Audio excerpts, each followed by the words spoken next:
everybody is different.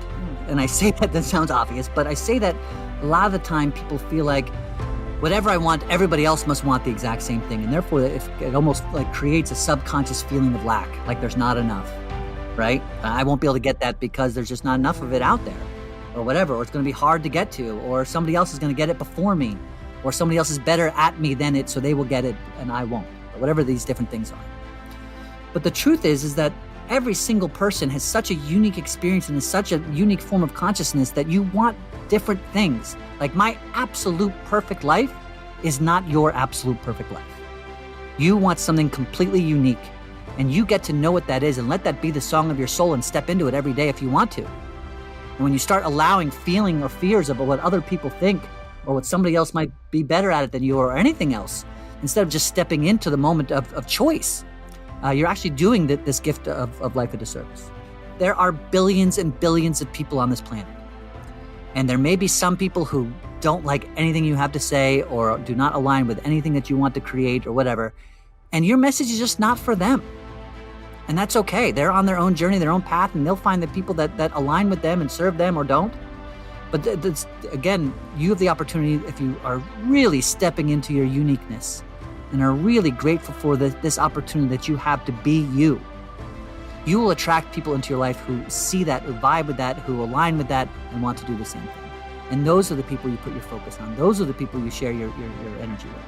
And that's how you create greatness. And that's how we change the world. You have the opportunity to create greatness every single day just by being a unique, child of God, so to speak, a unique being, a unique piece of stardust, whatever it is that you want to call it. We're all part of it. And so this is your unique journey. Who are you going to do? Like, who do you want to be? What are you willing to do about it? My three really top things are entrepreneurship, coaching, and parenthood. Parenthood is number one. And most of these places, I think that the common theme is that you are consistently teaching and learning at the same time. And so for my kids, like when I go back to, when I look at legacy, I know I touched on it with my book and everything, but really most of the time I feel like my job is to just constantly set them up for success. Like always be aware that they're always listening and learning, even when I don't know it. And so, there's an opportunity for us to always be who we want our kids to be in any given moment. Because when we start stepping into that, I can honestly say that I never really, and I love my wife, I love other aspects of members of my family, but I can say that I never truly understood unconditional love until I became a parent. And so with that adventure has come so much education on how I want to not only behave, but be seen behaving, right? So if I find, listen, obviously I'm not anywhere close to perfect, or so much opportunity for growth in so many areas of my life.